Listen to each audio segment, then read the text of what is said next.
For real, I swear, I be on a dating site and they be reaching all the way up to North Carolina, South Carolina, and these probably be like the prettiest fucking women I've seen. They're wholesome. They're more wholesome. I'm like, man, South Carolina, got it. They more wholesome because there ain't shit there. So Yeah. like, we live in this Black Hollywood. Yeah, It's so Black Hollywood, man. naturally this shit like, and this I ain't gonna say it ain't good women here, but South Carolina, I definitely would say they're a little bit more wholesome. Like I can see that. Yeah, they but once you come to the big city, Yeah. let's see how they act in the big city. Yeah. Everybody come to Atlanta to let loose and shit. That shit been going on. People have been coming to Atlanta since the 90s to fucking let loose. And it all started from Freaknik. And ever since then, people just always come to Atlanta to like vacation and to party. We don't even have no fucking beach. Right. That's what I'm saying. We don't even have a beach. And it's like, bro, it's a strip club doing all of this shit. The clubs, the strip clubs. I think it's travel to go to the club, bro. That's crazy, bro. I know cats used to come down here to just go to the strip clubs. Because in North Carolina, like, they only get topless. Oh, man. So, like, yeah. They only do. They only get topless. So it's like all of them are gentlemen's clubs, essentially. Yeah. I don't mind that, though, because Cheetah, I like Cheetah. I'm gonna be honest, right? But that's because you've been doing Magic City and Blue Flame for so long that it's good. Like, we're at the age now. How old are you now, doing 34. Yeah, so we're at the age now, like, this for me. A lot of shit that I was doing in my 20s, I really don't like doing that shit. Like, I ain't been to a strip club in a minute, which is crazy because at one time, that was all I did. Yeah. Wow. I never been a club person, strip club, or a club person ever. I just felt like it was the most counterproductive place to be. Yeah. Like, I see if you rich going to those places, cool, but if you're not rich, bro, you're literally wasting money. Man. A fucking bottle is marked up triple. And the strip club, you're literally fucking throwing money on the floor. Yep. So. Yep. My partners, man, like, in playing ball, like, I had the experience to like go out with them and see the other side of this shit. Like, oh shit. Like, my partner just going there and just throw like 10, 15 bands, 15 bands, bro. Picture? Yeah. You got that in the background? Yeah. All right.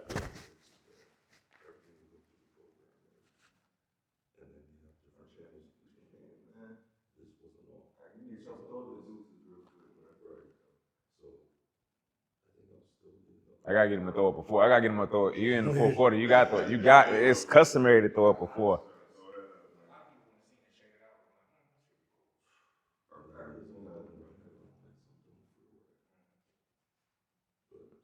Good.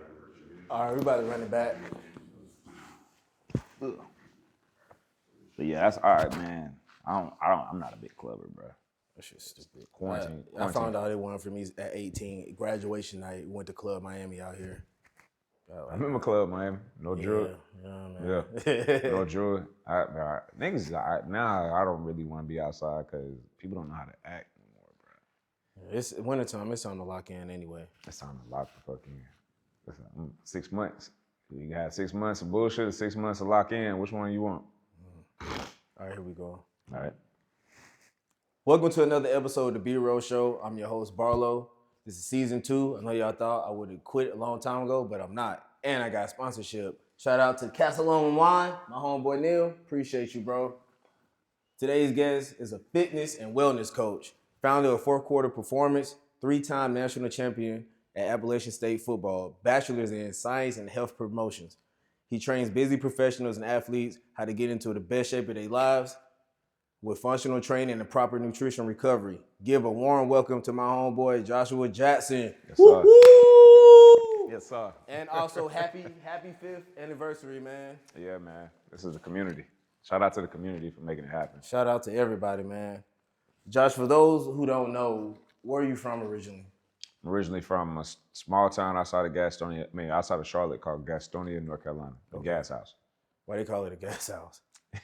A few different reasons. One, it used to be up 85 is the halfway point from Miami to New York. So that was like the interchange of, paraphernalia.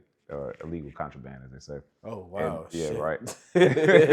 But on the other side of it, man, I just think that just dope people come out of there, and like for it to be a small town is so well known. Like we got eight exits, like 89 exits to my hometown. Wow. We're a small town, Yeah. so gas house. Like it's tattooed on me. That's how much you know it's real. What was your childhood like growing up there? Amazing. Yeah. I think that I had an opportunity. I grew up in the '90s, so I was in a small town where you were able to be a kid. You were able to experience life without the pressures of things that you can't control. And I just had a different experience. Mm-hmm. I knew at an early age I was an anomaly, and I had an anomaly upbringing. How was your dynamics of your family structure? Family structure was cool, man. Mom, dad was in the household. I have a younger brother too, Yeah. so that's my dog. That was anywhere I went, he was with me. But I had both parents. One was the enforcer, one's the nurturer. But they Okay. both were hard workers though. Yeah. So they kept us honest. They kept us motivated. And pushing. You said that they had a restaurant. Mm-hmm. What kind of restaurant? It was a soul food restaurant. The totally opposite of what I do here, bro. Like fried fish, chicken. Like literally, I learned, which is a dope part of my upbringing was, and it's similar to this, is that all the food was bad for you, but it was a place where people felt loved and seen, and they brought their families to. It was dope seeing my family provide happiness through something, our stomachs. Yeah, yeah. And it was a gathering place, man. Literally like my gym. Yeah. It's just that I'm doing the opposite of what they was doing. What any role models growing up?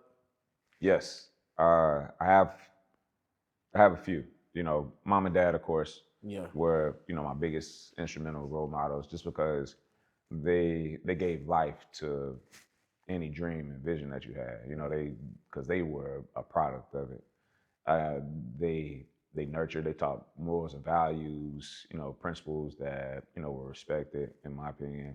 And they just defied the odds, man. They really defied the odds. Both of them being, my dad is black, my mom is white. So, in the 70s and 80s, like that ain't cool. Yeah. So, they pushed past people. They pushed past people's thoughts of them, and they overcame them and became what a lot of people inspired.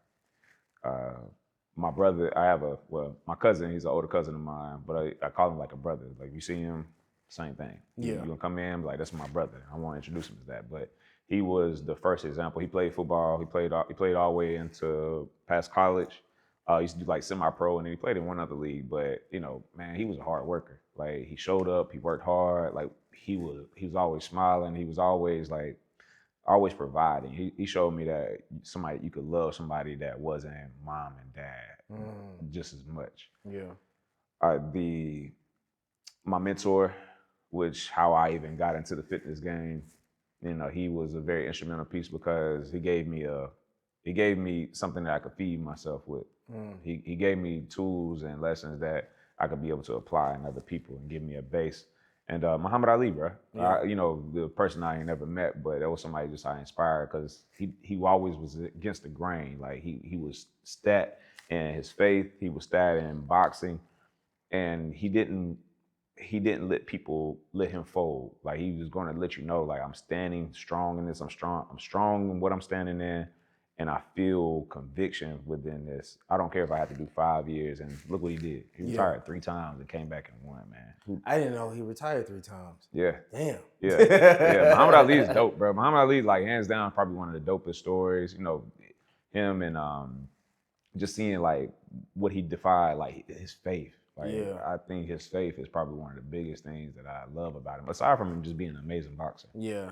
I see why Mike Tyson says that Muhammad Ali is the greatest, because Mike Tyson is my favorite boxer of all time.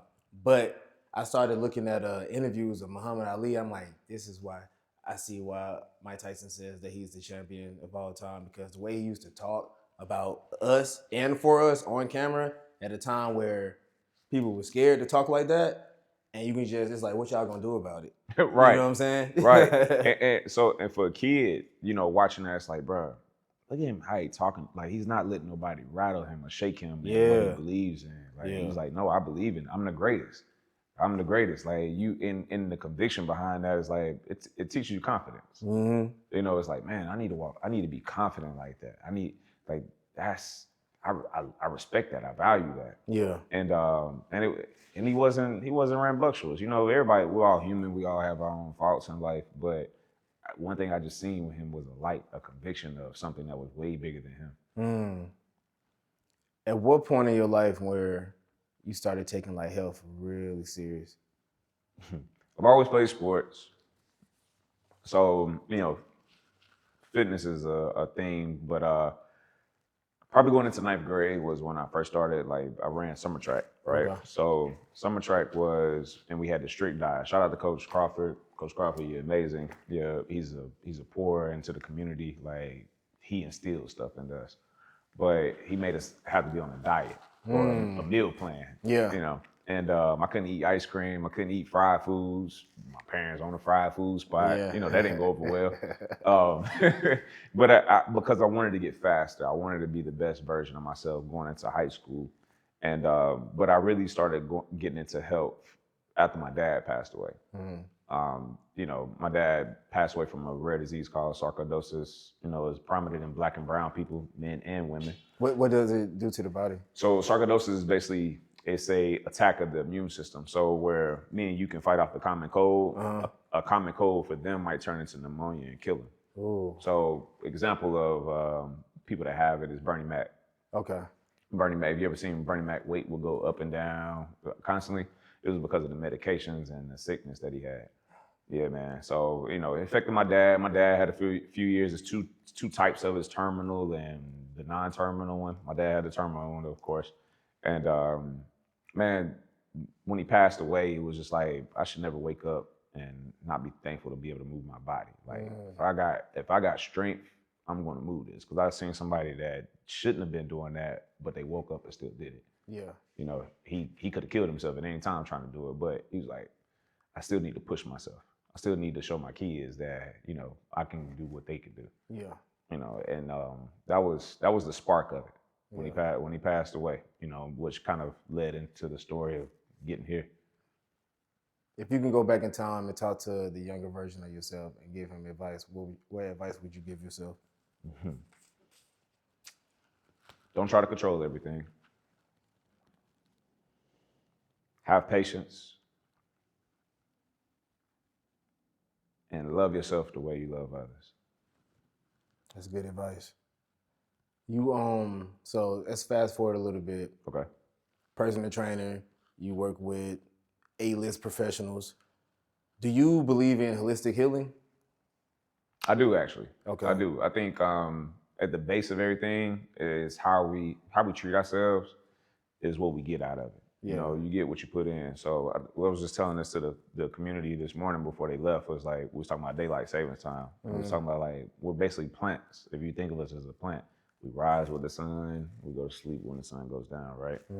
So if you think about at the base of everything, if I take care of myself at the core base of everything on the inside, if I work on myself from the inside, right? Yeah. We work on ourselves from the inside here, then it'll reflect on the outside. Okay. So you start taking into the details of your everyday routine. You know, we was talking about before we got on here about skincare, right? Yeah. We was talking about a skincare routine, and that's you wanting to take care of yourself. Yeah. I seen as an athlete what working out does, what eating right does, what stretching does. So I'm like, well, what about what foods make us do certain things? What drinks give us certain minerals or vitamins that help us, like, not only go through the day, but can help us ascend into the next version of ourselves. You know, so. Is there any holistic medications or whatever natural products that you use on a daily? Yes. What are they? I use a multivitamin that has like macaroon fenugreek in it. It has ginger. It has like 17 powerful tools within it. But those probably macaroon fenugreek. what other ones that just off the rip? Beet juice.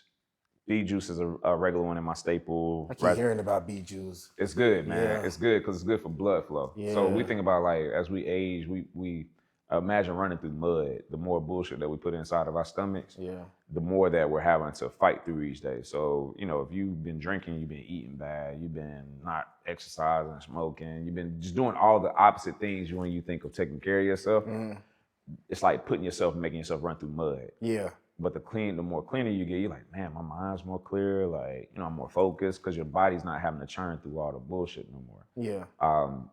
And I started noticing that. I was like, you know what? I've been sluggish, man, but I have been eating pizza and burgers and I've been drinking. It's football season, right? So my body's a little bit more groggy. Let me clean all that up. As soon as I did that, back to the square one. So it's basically like a detox. Yeah, I believe in detox. Like detoxes, which is what you asked. Detox is a big thing to me. Not just ones that strip the stomach, but ones that have pre and probiotics in it. You know, big because all foods, they're all minerals, all plants, all carry something that can be beneficial to your body.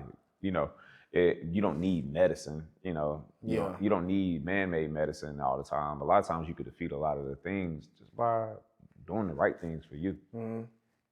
I use a lot of sea moss and for pre-workouts. You can tell me if you recommend it or not, because I've been doing this for a while. But you heard of Shilajit?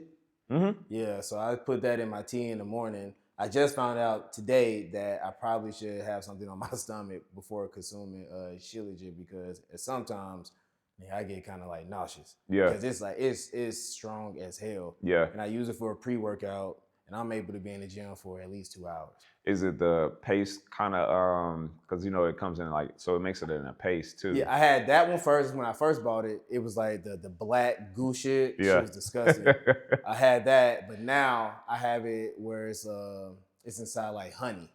So now I use that. But both of them still strong as hell. Like I really gotta like head straight to the gym when I like drink my tea and stuff. Like I'd be in the gym for like an easy 2 hours, bro. Easy. Man, you know, when it comes to like routines and proper products and supplements, when people ask me like, you know, what do you think about it? If it works for you, keep doing it. Okay. You know, because I would tell you if it's kind of like some BS, but like when you start saying like I use Shilajit, I use Himalayan pink salt. Yeah. These are things that naturally, like if you continuously keep doing them, they work best for you. Okay. You know, when I tell people most time when they come in here in the mornings is have something light on their stomach, like some fruit, some simple carbs that your body can use for energy. Some people use like a croissant. You know, there's all these different methods, but all of them don't really lie into one. Like soursop, you have, God, what I'm drawing a blank. You have soursop and you have sea moss. Like what you're talking about with sea moss. I love sea moss because I've seen people like rid cancer from those. Wow. Right? Soursop, sea moss, like it's a lady that I work with. She has a holistically made business, and she helps detox people, man. She beat it 3 times. And when I seen that, I'm looking at, and then you start doing the studies on what's inside of each one of those. Yeah. I'm like, this I need to share with other people that may not want to go out and exercise or that are having these certain complications. Yeah. And because this may be a deciding factor of the next level of their life, or if they keep living, or they may not do it. What's the worst thing that could happen by trying? That's how I feel. Let's try. I got a story for you. So me and 2 of the homies went to Puerto Rico one summer. And I don't know why we did this. I think we got influenced by some chicks that we met out there, but we went swimming in a river in Puerto Rico. Now that I'm thinking about it, it was the dumbest shit to do. So we were diving in a river in Puerto Rico, and everything was all good while we was on the trip. But when we got back, everybody started to have complications with their stomach. Right before I went to Puerto Rico for the first time, I bought sea moss, but I didn't implement it or whatever before I left. And when I came back, I had stomach issues, like sharp pains in my stomach that would wake me up at like 3 o'clock, 4 o'clock in the morning out of my sleep. And it got so bad where I couldn't even eat because if I ate, it stretches my stomach because I'm getting full, and it also causes the pain to like become more sharpened. So I'm not eating like that. Yeah. But I know I gotta eat because I ain't eat shit today. So I started making smoothies, and I run back to my refrigerator to get berries and all of that, and I see the jar of sea moss that I never touched, and at this point, I didn't even do research on it. I just knew it was good for you. It had over 99 minerals or something like that. So I was like, cool. So I put that in the smoothie. I think by the next day, I felt that the pain was like it was lessened a little bit. I think by the third day of consuming sea moss, the pain went away completely and never came back. So with that experience alone, I'm a big advocate on sea moss, man. Like, and then it just led me to doing more research on holistic healing and medications and stuff like that. I don't bump into maca root, shilajit. I don't bump into ashwagandha. I don't bump into. I don't found out how watermelon is really good for you. Yeah. But like simple stuff that's been around our lives forever, but you didn't really know what it did to the body. Yeah. So like when I bring up holistic healing, like I'm like pro that because I know it works. Like I'm an advocate for it. So you would tell somebody like if they've been having health complications, would you advise them to do those things? Yeah, 100%. Yeah. Especially, and I just got finished doing a 3-day detox of just water, and How was that? it was cool. It was a good experience. If I can describe how I felt, it felt like that I was going through a breakup because it had me real still, and it just had me in my mind and thinking about like things that I want to do or could do better, but it wasn't regarding like a relationship, and it's like my life, like goals and shit like that. Like I was always in my mind, and then and I noticed that when I was thinking, I was like patient with my thoughts and how I think, like real chill and mellow. And I lost 5 pounds easy. Man, 2 years ago, I did somewhat of a Daniel's fast around this time of the year, right? And I cut out everything, but those same thoughts and those same feelings that you had, that was probably the closest I've ever been with God. Wow. Because they talk about like your pineal gland or your third eye, and like I just felt like the energy that I've been feeling this week, from this, it was similar. So 2 things was, one, within that was like faith and energy are real, but also what you put inside your body is real, because as all of this is going on, I'm also been cleaning up and detoxing my body this week, right? So when you talk about detoxes, in that span when I was fasting, like I was literally fasting, like nothing but if it wasn't vegetables, fruits, if it wasn't things that are a part of that Daniel Fast brand, then I didn't do it. And man, when you talk about just the clarity and that, I understand that calmness that you felt, and that's why holistically, that's why I said, if you fix yourself on the inside, you can naturally feel the energy of yourself building up. Yeah. That things on the right path, and it's because your body ain't running through slush no more. Yeah. So that you want it, man. You want to hey, I commend it. I commend it. You got a thumbs up from me on that one. Appreciate it, man. Yes, sir. So we talked about holistic healing and the medication. Let's like go to the bullshit that's going on. Do you know about the honey packs that these niggas are using? Yes. So what's your take on that? Like, I know it's not FDA approved. Yeah. And it's in gas stations. And it's in gas stations. Honey pack. I can't knock nobody for taking them. You know what I'm saying? Because essentially all a honey pack is honey is sugar. It's like a pre-workout, right? So the same thing that you're getting from the honey packet is the same thing that you would do if you just cleaned up your diet and like you started eating watermelon, you started drinking beet juice, raspberries, like, because you're working on blood flow. Yeah. So all literally what the honey does, it gives a false sense of rush through the arteries, right? That creates a blood flow. So that's why that's why you're able to do this, even if you have trouble doing this. Yeah. Right. And what happens is though, guys get so focused on, well, all I gotta do is just take a honey pack, right? Yeah. It's like Viagra, and like, niggas is taking that one because if you young, you shouldn't be taking no Viagra at a young age, right?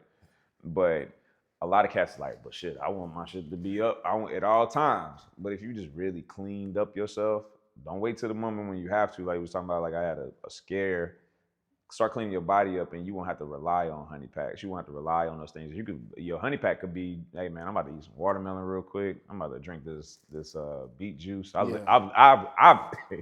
I've done this, Yeah. like, you know what I'm saying? So because I didn't want to have to rely on those things, and I don't want that to mess me up in the long run. Plus Yeah. they put kind of like type blue chews inside of it. Shit. So that's the mixture. That's the mixture that's in it. You know, Yeah. it's not just honey. Yeah. But if you took honey by itself, honey can have the same effects as what the honey packets are doing. Why you feel like niggas just won't do the research and just find the natural substitute? Because we lazy. Damn. We lazy. But it's convenience. It's convenience and it's laziness, a combination. You know, it's just if it's just like finding out like why I'm up here paying for something triple the price when I could just go out here and do it myself. But some people like, I don't want to go do it by myself all by myself. I'd rather just go buy this $10 product when I can go buy a pack of honey at the grocery store and do the same exact thing. Yo, man, you don't understand. It's crazy. Like, I be finding honey packs on the floor like fucking Swisher Sweet Guts, man. That's crazy, right? Like, it's nuts, bro. No pun intended. You seen the cat? I seen a video reel when a girl was about to go off on her man and not realizing she thought it was a condom wrapper, and what it was a honey pack that it was like the gold edge of it of the honey pack. Yeah. She said, I was about to go the fuck off, man. She said, I seen that. She was like, oh, I forgot he used that last night or that he used that this week. So you know what I'm saying? Like that's, man, we can't save everybody. Yeah. You know, but the goal is that if we can touch one, then we can touch thousands of others and millions of others. So, you know, just us having conversations like candid conversations like this, eventually it's going to reach somebody and it's going to be like, you know what, I might need to lay off them shits. Well, in order to do that, we need to let these motherfuckers know the long-term effects. So you the professional. If somebody's using products like that for a long time, what would happen in the future for them? You start relying on a synthetic thing, right? Uh-huh. You know, everything is supplemental, but once you start to make supplementals start to become I need, then it becomes a hindrance because your body has loaded up on so much of it, so it doesn't know how to react when it doesn't have it. It's like caffeine. It's like caffeine is not caffeine, but sugar. If you can't get sugar out of your system because you're always pumping your body up with sugar so much, right? That's why people fiend, they start having headaches. It's the same thing as like with drugs. So weaning back off of them and learning more natural ways can create a new habit. Because addictions are in anything, right? Yeah. So when you learn balance within addictions, I think it helps people because we have to be realistic. Like if that's your vice, just learn how to control your vice. Learn how to balance your vice. The vice is only truly detrimental when you let it override what your day-to-day should be. Okay. What's your overall opinion on health in the Black community? Do you feel like it's getting better or worse? It's getting, as much as it's getting better, there's still so much work to be done. Yeah. You know, I think that because we're starting to educate ourselves more. Just even hearing you talk about like, man, I use macaroot, man, ashwagandha. Like at one time, that was a foreign word. Yeah. Exercise was a foreign thing. Like everybody thought, when I first got into fitness is when Instagram was just really starting to evolve, you know, so everybody thought that fitness just looked like bodybuilders and it was a whole bunch of like drugs and protein farts and like, you know what I'm saying? Like all the assumptions, like, man, I used to compete like the bodybuilding competitions, right? Yeah. And my friends, they used to be like, so you gonna wear them the little tighty underwear? I was like, no, bro. I do the division. It was called men's physique, where they wore board shorts, like which is like beach shorts. Okay. But you know, just off the rip, the jokes was flying, right? Because we don't, you know, we gonna tell a joke. Yeah. You know, we're gonna tell a joke. We're gonna make light of things because either one, we're not happy with what we have going on, or two, we want to project. We want to project. Like eventually, all the people that were joking were eventually asking me, "How do I get in shape?" Yeah. You know, how do I start taking care of myself? So I think there's so much growing and then us evolving as people. Dr. CB, like, you know, seeing people like him, man, I can really take care of myself better, right? If I start doing those things. But as much as we're doing that, we're having honey packs. We're having, you know, we're having all the things that could be detrimental to us that are still popping up, and people are going to go to this before they go to this, because this is easy way out. This right here is going to take consistency. It's going to take you being dedicated to your self-discipline. Self-discipline is probably the number one thing I think that people don't have. Yeah. And for men, self-discipline only comes in a matter of when we get a scare. We only come back from the doctor like, I'm gonna change my shit unless we get a scare or somebody died that we know. That's always a common thread. Like, man, I need to start working out. Such passed away. I'm glad they woke you up. Yeah. You know, I used to be like, man, you should have been doing this shit. But now it's more or less like, at the end of meet people where they at. Yeah. Meet people where they at and just encourage them. And be honest, I'm just a transparent person, so I'm straight up, like straight shooter. When I read you, he was like, man, I'm gonna come work. Remember when he met you, he was like, when we was in the barbershop. Yeah. He was like, yeah, man, you need to come work out with him. He's like, yeah, you know, I already work out. And naturally, like, I used to be like, well, they ain't to work. When I first got into fitness, I'd be like, but they ain't to work out like mine. You need to come through. But now it's like, and I am pro personal trainer. Yeah. It's a whole nother workout. It's a whole nother energy. And on top of that, I realized when I do work out by myself versus personal trainer, I spend a lot of time and energy on what I'm gonna do the next day or that day. Yeah. So to just walk in and everything is laid out, do this, do that shit takes a lot of stress out. That's how I've been successful doing what in this industry, right? Because I figured out I don't want you to have to come hindered or rely upon this, right? This is a community. Like, there's somewhere to gather. Like you just said, I come in, I know what to do. The class is A, B, and C. I get out. What I eat, what I take, how I take care of myself. And then I started realizing, like, this is just like sports, bro. If everybody follows the game plan, we'll win. If everybody does what they're supposed to do, we'll get to where we need to get to. And I started realizing, like, I just need to build out game plans for people, bro. Like, the overthinkers, like the people like, I ain't got enough time. Okay, cool. Well, with the time that you do have, let's just look at it. So that way we can figure out, okay, you can fit the workout here. You might have to get up early. We start at 5:30 in the morning here. I've had people say, man, I don't work out that early. They got to. I ain't gonna lie, man. I got friends that will get up 5 o'clock in the morning and go to a 6 o'clock training. And it's like, man, I honor that shit because I done it before, but I haven't consistently done it since I've been on the football team. What does that scream to you?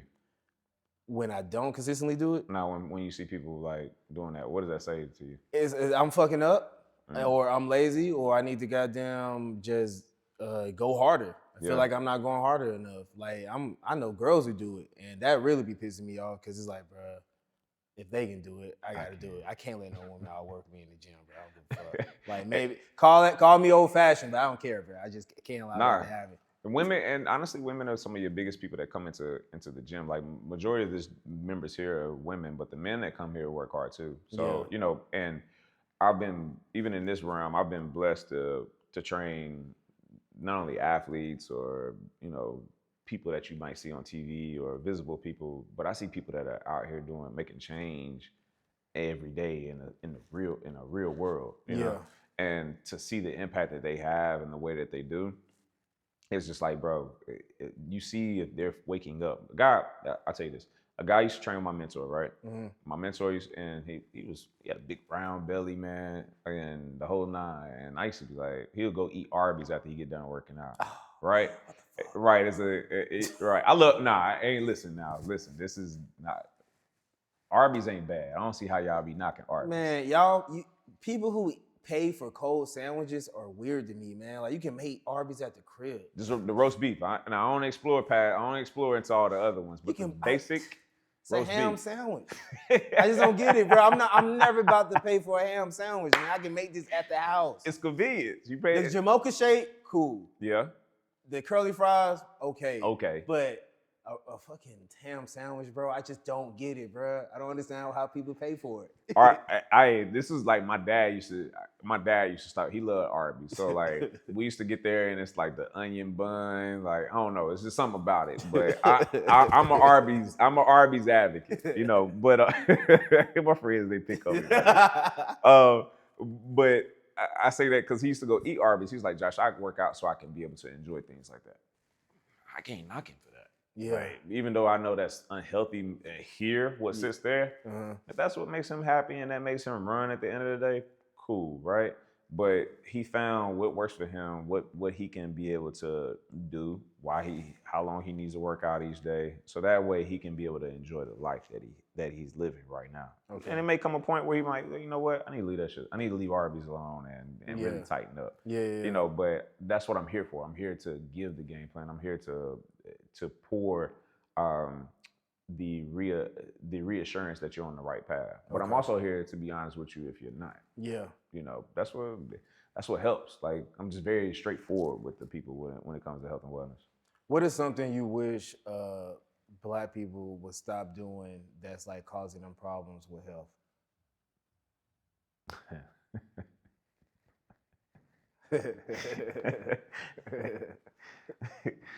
Man, it's a long list of them, bro. I got one. What's yours? Hookah. Okay. I can't stand that shit. At the end of the day, bro, you're smoking cigarettes. Mm. I watch all of y'all. I watch all of y'all on Instagram in the club and just smoking hookah and filming yourself and doing all this stupid shit. And it's like, and that's the niggas. And it's just so dumb, bro. You're smoking cigarettes. I don't care what the Arabian people do in their culture. That's not our culture. Yeah. Like, stop smoking fucking hookah. This shit is dumb, bro. I really think it's causing some type of like bloatedness in the stomach area, because I've been just paying attention to people when they out drinking and smoking, and mostly what they do smoke is hookah on top of the drinking. Yeah. And I feel like that's really causing like a lot of gut issues in people. Mm. But nobody's really talking about it. I honestly didn't do any research, but I feel like it has something to do with that, bro. Some shape or form. But the hookah shit, bro, I really think it's time for us to like wrap that shit up. You know, it's gonna. All right, so let me start this off. When I seen this, when it comes to vices, again, to each his own. Cause like I'll smoke hookah. I'm not a big drinker, but I'll smoke hookah. Now the difference between it is though, one, I don't overindulge in it, but also I make sure that I run. I'm getting my heart rate up, so things like that don't bother me. But growing up, I hated cigarettes. I hated cigarettes, right? And I noticed that there wasn't a smell with it. So, because my mom used to drop us off to school. My mom smoked cigarettes, and the 90s, and windows Newport. up. That was one of my biggest pet peeves. Like, that's how I got into cologne. I got into cologne because I would go to school every day smelling like a pack of Newports. Damn. but I say with hookah, I think it's one of those things where it's going to take for somebody to have something to really scare them. But now we're into the thing of whippets and vapes, and which is those scare me more than anything. Especially the whippets, just because the whippets is what is that? It's gas, right? All it is gas, and it swells the brain, so it takes up space in the brain, right? And then when it swells the brain up, that they usually do it when they've been smoking or drinking. How the fuck did we get to whippets, bro? It's been around. It's been a 70s thing, wasn't it? Yeah, it's been heavy around. Cause kids. Think about when we was kids, we would take a balloon and do that. Like you had a voice, right? It's probably in that one. It's probably some. Oh shit, yeah. Right, but now it's flavored. What is the same thing that they do the vapes? Or I've always those I can't approve of them just because I've seen people hearts like pop doing those. Shit. But going back to the hookah thing, just to bring it back, was like, can I see it deplete out of the culture? No, because it's so embedded now. Mm-hmm. But continue to educate people on it, and like, hey, listen, if you're gonna do things, you need to have a balance within these things. Just like drinking, I used to get on people, and I heard a neighbor say this one time. He's like, "Don't judge me, motherfucker. Judge yourself." Because he was a drinker and his friend smoked. And I watched him, he was like, next thing you know, he over here smoking. Man, that's kind of cool, man. I need to do this more often with y'all. And I'm looking, I'm like, everybody wants to do things. It's just a fear of what others will think that they're doing. But if you got to understand too, this thing does come with some end-all results that might not be what you want. Some of it might come with the buzzer, holding to your throat, the black lungs, which is crazy that I know the bad parts of this. This is why I say this, because my dad wasn't a smoker like that. Maybe when he was younger, but my dad, sarcoidosis attacks the lungs. When my dad died, he had two. You have two lungs, right? Yeah. One of the lungs was like this. and the other one was like this, right? So he couldn't breathe. And my mom smoked cigarettes, and I'm like, bro, Oh man. right. How the hell am I sitting here doing this? And I know that these variables, like, right? Yeah. I made that decision. I made that choice. But how do I create that balance within my choice, though? You know, Yeah. and eventually it might come a point where I don't do none of that shit no more. Mm-hmm. But I think one depletion out of Black community. we gotta stop.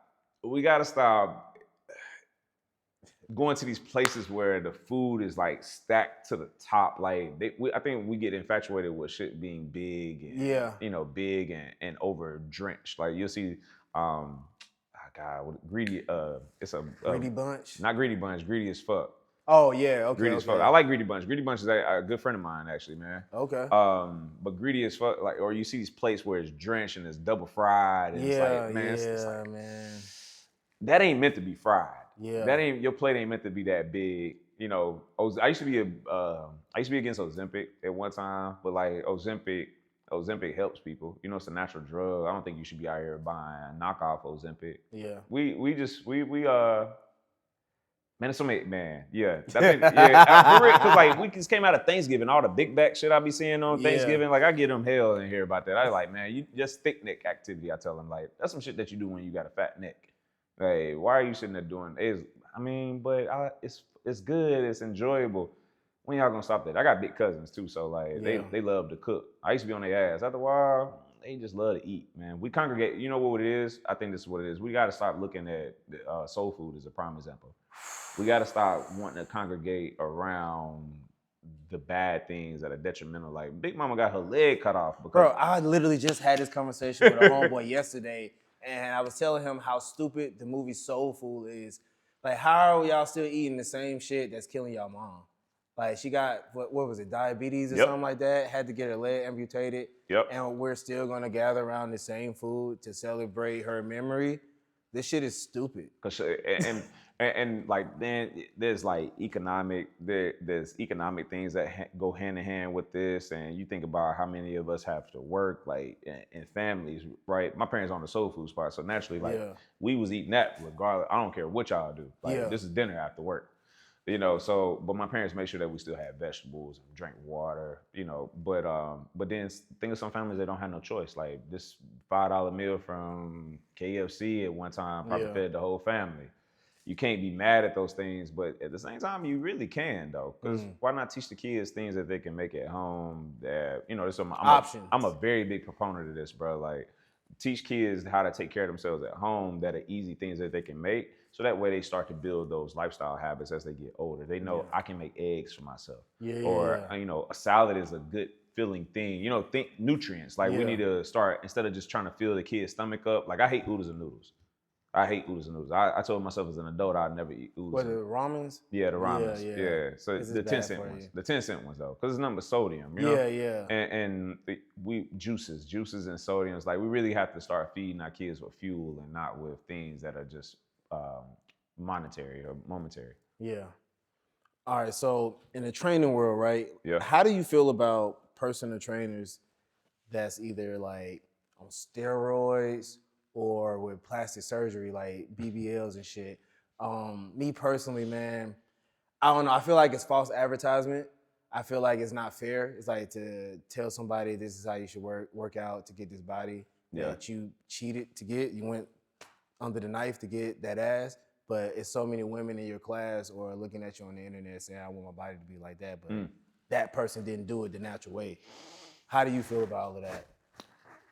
Well, being that my mentor was in the bodybuilding world, right? So steroids is something that's so common, and I'm glad, like, they call peptides in today's society, but like, I'm glad that more peptides are being talked about because people are using them in the right way. Now, when it comes to people like trainers using steroids, they still had to work out in order to obtain that frame. What steroids do is though it gives it a longer lasting effect, right? So you could tell when somebody's on something that makes their skin thinner because they're trying to stay swole, they're trying to keep the muscle full, but it's only monetary. I don't think when you start doing things in long term, like you shouldn't be on steroids year round. Yeah, yeah. Right? Steroids are a supplemental cycle on, cycle off thing. When it comes to them, the surgeries, I can't agree with though. Yeah. You know, because especially when we live in a social media age, right? Yeah. And if you're using those things, you need to also like, here's what it is. Like people are just, I got like this in 6 weeks. No, you didn't. You know what I'm saying? Like you bought like that's either the steroid person that's saying you can get shredded in 30 days using my program, or the lady that's like grow glutes like me in 4 weeks, like when you bought them, like when you bought your body, and like it puts a. That's why the kids now are opting out to using the flip phones and the phones that ain't got social media. Like there's a whole generation now that's not wanting to fool with social media no more. Really? Yeah. They got old school flip phones? Yeah. You know, Kendrick last year came out with a phone that was like, it looked like an iPhone. It didn't have no apps on it, no music, no nothing. That shit was just straight for text and call. Wow. He sold out in it. What? Yeah. Damn. So you know, do these things, if those things, like, because in bodybuilding too, like, you know, the first thing I ever noticed in bodybuilding aside from steroids was every woman had a boob job. And at first, you know, we grew up in the natural 90s. Like Berry, you think about who we embody like as beautiful in the 90s, right? Yeah. But then you start seeing the fake boobs. I seen the fake boobs, and you see the tans, and it's like these things make them feel good about themselves. And like, if that makes her feel good, cool. But when you start to utilize that, it's like, hey, get this amazing. I went from this to this by only drinking this. I don't like, we're in a capitalism country, but that don't mean that, like, because you could really be detrimental to somebody's health in the long run by doing that. Yeah. Like, just be honest. People, if we live in a generation now, people want you to be more honest, more transparent. Like, how'd you get to that? Yeah. You know, how'd you get to getting a gym? Like we were talking about today. That's why we on this. People want to hear not really the story or like the fame I've arrived. They want to hear like, what did you do when things was all to hell? Yeah. What was you doing when you couldn't? What would you do when you didn't have enough money to buy all those heavy groceries? What were you buying to help your body? These are the things that I think are helping people. But if you're just sitting up here saying, after I'm gonna get this BBL, I'm about to go sell this glute program. You know what's crazy? A lot of chicks would they would go to the gym for like a month straight, hard, get the surgery, get out of the surgery, and don't go back to the gym. Right. And it's like that, and it's funny because it's like they all have the same plan, but they don't understand like to like build up that repetition to go to the gym. That shit takes a lot of time and hard work. Like you can't just make yourself get up and go to. Otherwise, everybody be in shape. Yes. You know what I'm saying? The hardest part is getting up to go to the fucking gym. It's like business. Gym. Like when I meet people when it comes to the gym, I can tell a lot about a person by how they navigate their journey. Yeah. Right. And being a former athlete is a little bit more easier for me because I understand routine. I understand what perseverance and what consistency does, right? A lot of people have never had to do that. All they had to do was just wake up, go to school, come back home, go to sleep, do it all over again, right?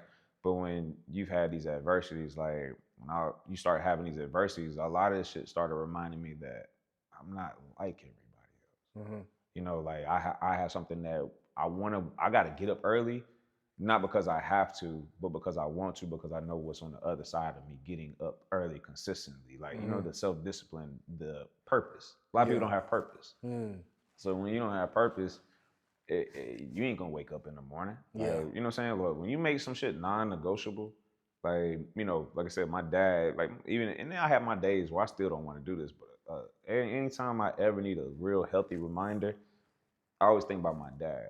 You know, and my dad, like playing basketball, and he got the lung that looks like this and the lung that looks like this, and I'm like, man, I'm too lazy to go do cardio today. Like, no, get your ass up, bro. Like somebody wishes that they could be doing exactly what you're doing. Somebody wishes that they are in the exact same place as you are. You taking this for granted? Come on, man. Come on, man. That's real. That's a great motivation. You heard about the body positivity movement? Yes. Do you feel like that is good for the workout industry or is it bad?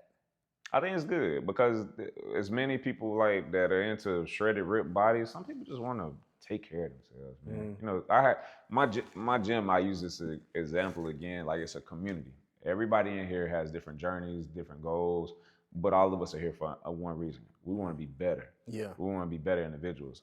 I will be around somebody like that before any day for somebody being shredded and ripped because you know we live in a society where you could just be naturally lean and be shredded, but this person right here, they're showing up for themselves every day. I have a lady I have to give her as an example. This whole community, but particularly her. She's a mom. She got 2 kids. She wakes up. She's here 3 days a week, 5:30 in the morning. I'm fucking up. Working out, go to work, works, like you know, like they're doing defying the odds, like especially women, like moms, like shout out to all the single moms, but like, bro, if a mom is doing that with 2 kids, like I got 2 women that's in my gym that's pregnant right now. They've been coming, bro, literally after they cleared the first trimester. They've been showing up 4 to 5 days a week. Wow. Damn. They could easily say, "Nah, I'm not going today." You know, so like, and rightfully so, right? And rightfully so. But the fact that I tell them every time, I'm proud of y'all. I'm proud of y'all for showing up for yourself. Because you could easily just say, "Nah, Josh, I'm too tired." Like, but you know what the other side of me taking care of myself in this moment is doing. I'm setting up this for the next life. I'm setting up the habits that I'm doing right now is going to be poured into them. So if we continue to keep that's where the body positivity goes. Like everybody's not gonna be shredded. Everybody's not gonna be ripped. Everybody's not gonna have the big butts and the big arms. Some people just look like what they look like. Yeah. But I see fat people run marathons. Wow. Yeah. So you know what I'm saying? Like, hey, bring on the positivity. We need more light. We need more light than darkness. What's going on? Oh, all right. I do want to do this before we wrap up. You got any more questions? One. I think it was like 4. 2, yeah. 3 more. 55 out of here. Because I also want to make a little portion where we talk about this podcast. Shout out to you. All right. Appreciate that. Appreciate that. Before the regulars. Yeah. All right, man. You, bro, Nah, listen, it's man. all good. Hey. All right, yeah, appreciate it. Good, this is a good break point anyway. This is all I got, bro. Yeah. Most fire question you got, and then we want to All right, we can go without that. Make sure I've been catching out of corner. I'm like, cause sometimes you get dived into certain subjects and it's like, all right, jump out of it. Yeah. Oh shit, that's perfect. Money. That's perfect. How do you stand on? I will correct you on one thing, hookah is not cigarettes. Huh? Hookah is not cigarettes. It's tobacco. It's literally just tobacco. Yeah, it's tobacco. Cigarettes is a whole other ballgame, my brother. It's because the nicotine. It's the products that they put inside of nicotine, inside a cigarette, but they make shisha. They make nicotine-less hookah. See, and that's how I know that he knows it's called shisha, because that's what it's called. Still tobacco. Yeah, but tobacco is weed. That's a little bit hypocritical, don't you think? Nah, tobacco's bad for you too. Isn't weed bad for you? Not really. It's more of a medicine to tobacco. How is it? It's used as a medicine, but abused is not a medicine anymore. So that's why. So when you asked me that, that's why I was like, a vice is only bad if you don't have control of it, right? Except for, but I mean, we think about like cocaine and crack and like because they've been dubbed up so much to the point where they're just purely detrimental. Yeah. But I can't really if he's showing up every day, he's doing his job, and this shit don't affect him or his job. Now, granted, he or she is choosing to do this, but I can't really be mad at them because I be out here doing shit that I ain't supposed to be doing. True. Well, to my defense, I really was talking about the abusers. The fucking club goers, drinking and doing hookah and not working out and take care of themselves. Oh, man. I'm really talking about those. So, because now we talk about body type, because like you can see a lot of women a lot of women that go out, they all have. That's what I'm talking about. Yeah. That's They what all I'm have the fucking guts. talking about. Men and too.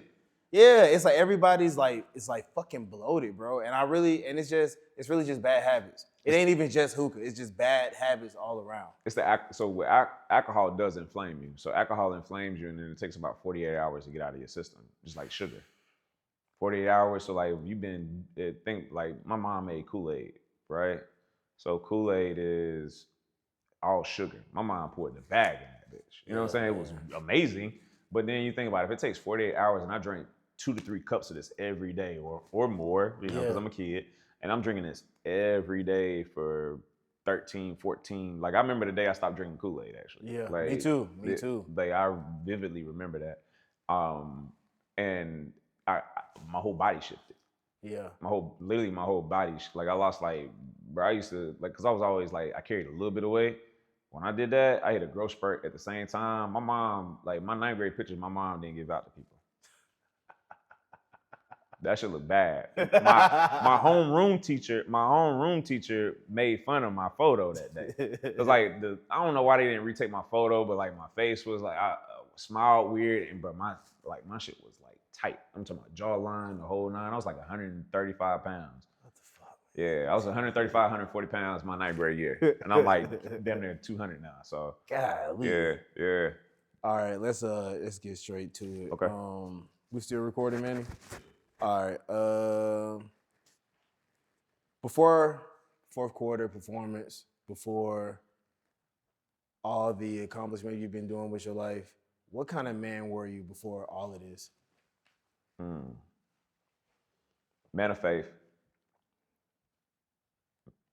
morals and principles.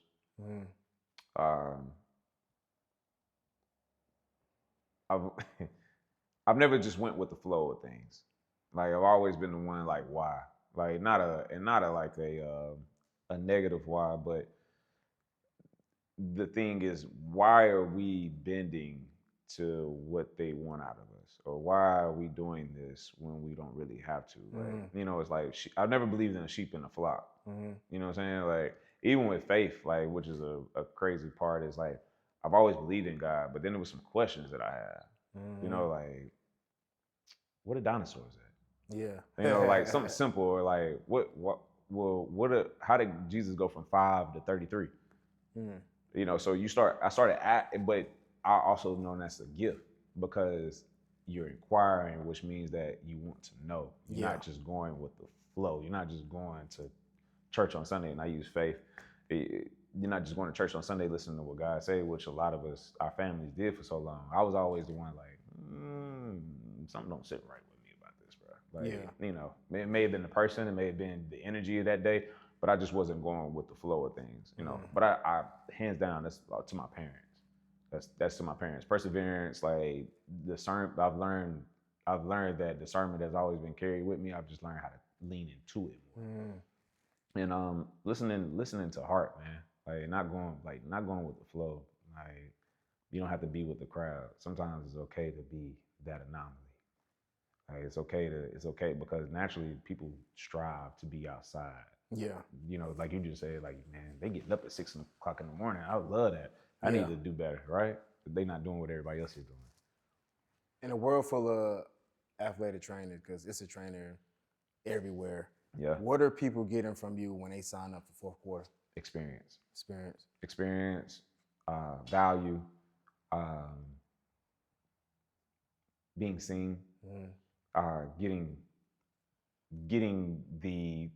I believe there's levels to fitness. You know what I'm saying? Like every train, at the end of the day, a squat is a squat, lunge is a lunge. How you teach it may be differently. What your methods are differently. But one thing that I value, that especially when it comes to business that we run, is that the experience is like treat my business like you would Lifetime. What's the difference between me and Lifetime? What's the difference between me and these other gyms? Like, right? Not even the trainers. I don't even think about the trainers in this aspect. I think about this establishment. What is the difference between them and me? And it comes for like, if you're a real true business, like not a trainer, but if you're a business, what do you provide that provides them that says, man, I love the experience there. I love the community there. The training is just a bonus of what I do. I simplify it. I make it easier for people to understand, But that comes from me pouring into my education outside of this, like just not just going making up shit at the top of my head, but like really learning like what works against each other. The food, learning nutrition, like was a big game changer for me to help people, and being understanding that I used to kill people when I first got into this, like kill them, like drag them through. Yeah. I'm dragging them through the mud, you know. But then I was like, that's gonna scare people away because everybody isn't an athlete. When I started training non-athletes, is when I started to understand everybody don't need to be pushed like that, you know. And even the ones that do need to be pushed like that, it needs to still make sense why you're doing that. Like, just don't be trying to kill them and like, hey man, just killed everybody in the gym today. No, we had a great successful workout, and you can tell and listen. Like if you listen to cue points, like I'm really focused on the details. You know, I tell you, like the details are everything to me. Like how you lift, how you pick it up. I had a coach in college, Coach Robbie. Coach Robbie was a technician when it came to like power cleaning, Olympic lifts, squatting. I used some of those same tools and cue points that he taught me. You know, so I learned how to become a sponge in life. Like, man, listen to older people. Listen to people that have been there because they've been there. Yeah. Why not? But that don't mean you have to take all of what they're telling you. You don't have to believe everything, but there's something that stands out to you. And I think it's been pretty helpful, man. You know, higher level. Like if any, this is not even just training. This is anybody. If you want to stand out amongst other people, do good business, be good to people, and continue to evolve this right here. If you continue to evolve this right here, the more knowledge you have, the easier it is to touch more people and then be able to give them the tools that can help them. They may not be a part of your gym forever, or a part of your training program. Before we get out of here, what's the future like for fourth quarter? Fourth quarter was, you know, when I first got into this, I always wanted to build something that was bigger than me. You know, because my parents employed people, like they gave opportunity, and I heard somebody say one time, actually another trainer, it's like a lot of people say they bosses, but everybody don't understand what a boss is. And a boss employs people, it provides opportunities for people. And with fourth quarter, this is a community, it's a mindset, it's a lifestyle. I want people to grasp onto this. This is like Pepsi in my eyes, right? I want to be able to touch a household, whether they come to the gym, whether they're part of online, whether they take our supplements, whether they just want to wear fourth quarter because they understand what this means, right? But to see it evolve to where continuously, man, we'll continue to impact people without me even having to be in front of them.